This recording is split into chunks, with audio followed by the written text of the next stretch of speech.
Inihayag ng Science Research Specialist ng Philippine Institute of Volcanology and Seismology of PHIVOLCS Canlaon Volcano Observatory na volcano tectonic earthquake ang lindol na naramdaman kaninang alas 5:30 ng umaga. Sa panayam ng Bombo Radyo Bacol kay Pearly Shanson, ang volcano tectonic earthquake nangyayari dahil sa pagbasag ng mga bato sa ilalim ng bulkan dahil sa umaakyat na magma.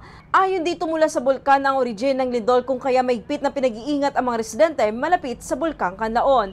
Patuloy sa ngayon ang monitoring ng PHIVOLCS sa sitwasyon sa bulkan na sa ngayon ay nasa alert level 2. Samantala, naramdaman rin ang lindol sa bayan ng La Castellana, Negros Occidental at ayon sa report, Intensity 3 ang naramdaman sa Canlaon City, Negros Oriental, Intensity 4 sa La Carlota City, Intensity 3 sa Bago City at Intensity 1 sa Iloilo City. So kaninang umaga around 5:30 AM, meron tayong volcano earthquake. Nangyari, ang magnitude po ay na 4.6 at ang depth po ng kanyang focus ay 6 kilometers. So, the origin, sir, is volcano tectonic turn, no? So, ay maaaring pagbiyak ng mga bato sa ilalim dahil po sa pag-push ng magma towards the surface. Mula rito sa lalawigan ng Negros Occidental, para sa Bombo Network News, ito si Bombo Macy Famen.